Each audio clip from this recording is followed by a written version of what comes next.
Diego, hablando de la película, pienso, bueno, en verdad creo, considero que de lo peor que nos puede pasar como seres humanos en temas de salud es el perder algún sentido, ¿no? En este caso tu película aborda la pérdida del sentido del oído. Sí. Lo retratas de una forma, pues, fuerte, pero muy real. Es lo que viven estas personas. ¿Cómo fue todo el proceso de creación? ¿Cómo llegaste a esta idea? ¿Cómo de las tablas del teatro ahora haciendo cine? Cuéntame, ¿cómo hiciste esta película? Pues mira, pienso que la película toma un poco de la pérdida del sentido del oído como un símbolo de cualquier pérdida. Al final yo pienso que lo que nos hace empáticos entre nuestras historias distintas, no importa de dónde seamos, qué edad tengamos, en qué lugar del mundo estemos, son los duelos que vamos experimentando a través de las distintas pérdidas que en la vida un ser humano va teniendo. Finalmente la vida no es otra cosa que ir pasando de duelo en duelo en diferentes cosas. Es inevitable. Es inevitable, uno pierde gente cercana, facultades, la juventud, un trabajo, la energía del día a día, un rompimiento amoroso y todo eso va formando quiénes somos como personas. No hay nada más humano que ir de duelo en duelo y uno no se puede escapar de la experiencia además dolorosa que significa el duelo, porque uno se resiste, porque uno lo rechaza, porque uno se enoja, porque uno después se rinde, lo acepta.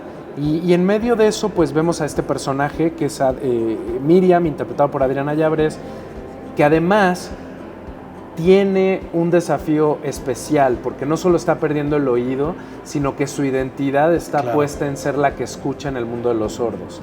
Ella es un personaje Hobbes. Esto significa, para la gente que quizás no está familiarizada con el mundo de la cultura sorda, hija oyente de padres sordos. Y ser Hobbes, pues es una especie de ser puente de dos mundos que no se conectan, el que escucha, el mundo de los oyentes y el mundo de los sordos. Y ella está muy cómoda en esa situación. ¿Por qué? Porque funda un propósito de vida ahí, y cuando se pone en jaque su identidad frente a esta pérdida, se tiene que cuestionar todo. Y obviamente dentro de eso aparecen los cuestionamientos más profundos que tienen que ver con ¿cómo me voy a comunicar ahora? Parte, yo creo que de la resiliencia del ser humano está en su capacidad de adaptación. Y el ser humano siempre se está adaptando. O sea, tenemos creo que capacidades increíbles de adaptación, incluso frente a lo más trágico. Lo vemos ahorita, ¿no? En los terribles hechos de lo que está pasando ahorita, que recordábamos el 7 de octubre. Poder mirar lo que ha ocurrido a lo largo de todo este año en esta lucha entre dos culturas, dos naciones que no se reconocen, una que oprime a la otra, el genocidio que se está ejerciendo en esa zona del mundo en donde se han muerto tantos miles y miles de personas, y vemos la resiliencia en el horror, o lo pasivo también de todo el otro lado del mundo, que frente al horror se detiene.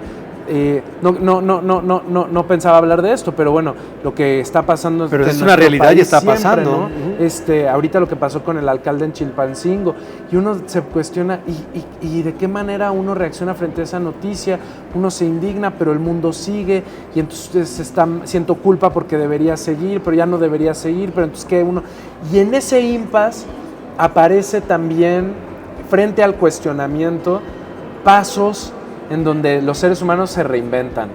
Yo veo a un grupo de teatro que existe en Gaza, que digo, vaya, no sé bajo qué términos funcionen, pero yo sigo en internet, en Instagram, a estos artistas. En medio de la violencia. Que en medio de la violencia y la devastación, pues de pronto lo único que queda es poner una bocina, poner arte, música, ¿no? Ponerse a bailar y poner a bailar a una niña que uno se imagina, esa niña que habrá perdido posiblemente todo.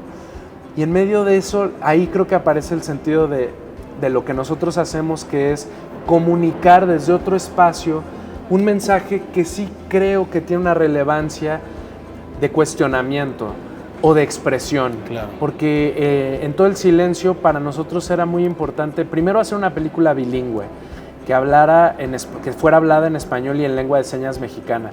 No hacer una película solo para el público oyente, sino también para el público sordo.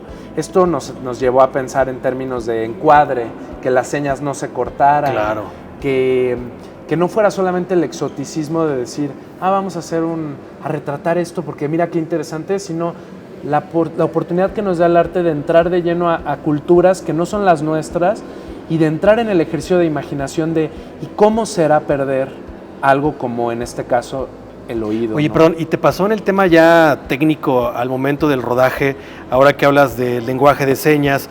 Porque cuando un actor se comunica y tiene tal vez algún error, pues cortas, vuelves a filmar otra toma.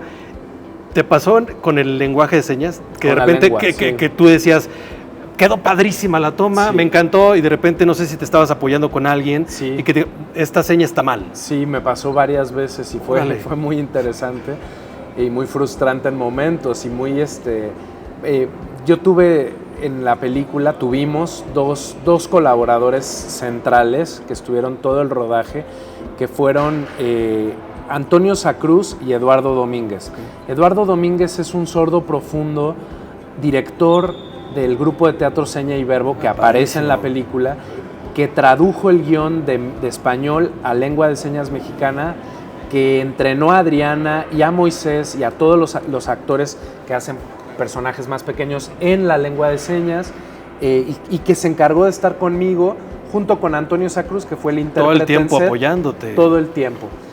Y pasó muchas veces, como yo filmé en plano secuencia, que yo decía, corte, la tengo, volteaba con él y me decía, esta seña estuvo mal. Ok, pues va de vuelta, vamos otra vez, porque mi compromiso y el de todo el equipo fue hacer una película bilingüe.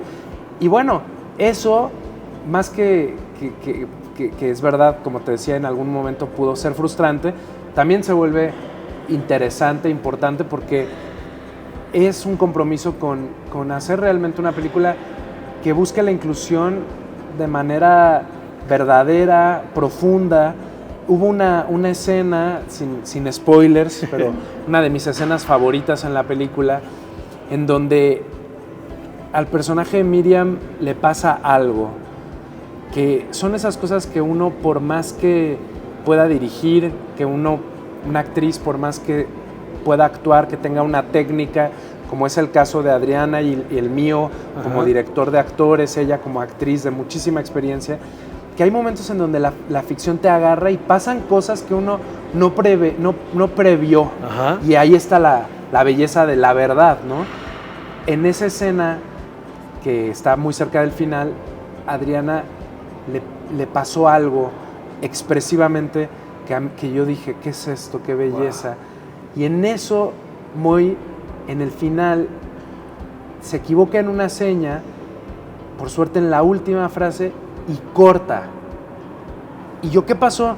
No, que es que dijo, ven, te voy a llevar a comer, en lugar de ven, te voy a llevar a ver algo. Claro. Estas señas no son las señas, ¿eh? Yo no hablo. ¿Es la del puente? Es previa a eso. Es previa a esa, ok. Y entonces le dije, no, pero no puedes cortar, ¿cómo crees si esto? Y dije, bueno, vamos a hacerla otra vez, pero nunca más volvió a ocurrir eso. Por suerte en edición pudimos salvar la escena, y al final no hay ninguna seña fuera de lugar y él dice, ven conmigo.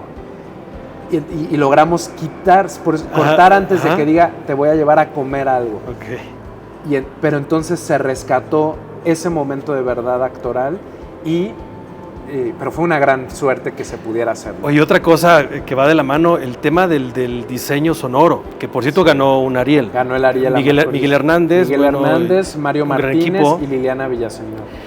Me pasó algo bien interesante, bueno, les va a pasar a la gente que vea la película Todo el Silencio, de repente cómo precisamente las partes de la película donde hay un silencio, o sea, sí te choquea porque te imaginas, bueno, tratas de imaginarte lo que viven las personas sordas, esta comunidad sorda, ¿no? Entonces, sí.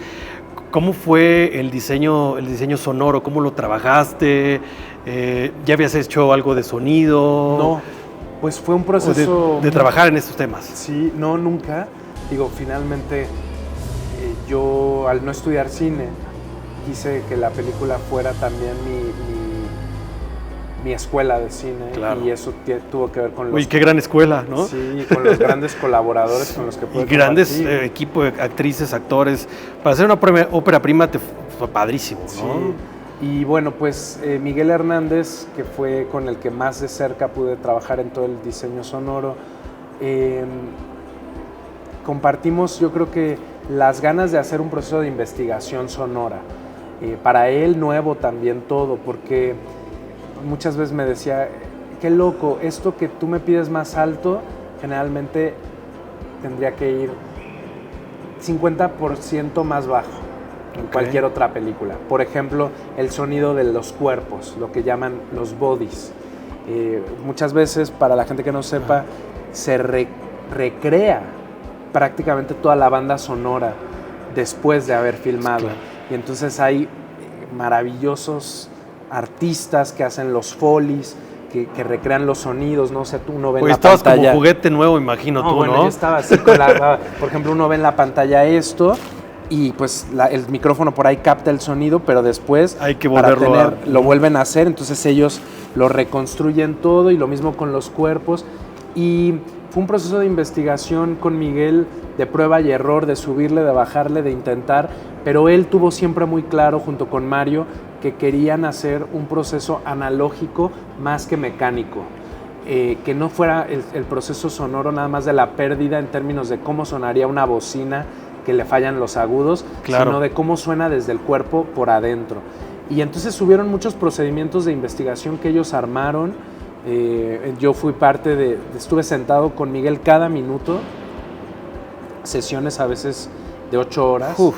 En donde nos mandábamos mensaje en la noche, ¿cómo estás? Muerto, yo también, nos vemos mañana, sí, un poquito más tarde, sí, pero fue de un gozo enorme, porque la sensación y muchas veces la percepción que teníamos y compartíamos es como si estuviéramos componiendo música para Adriana, porque era para las reacciones de Miriam. Ajá, de Miriam, el personaje Miriam. El personaje Miriam, que es el que está en cuadro todo el tiempo.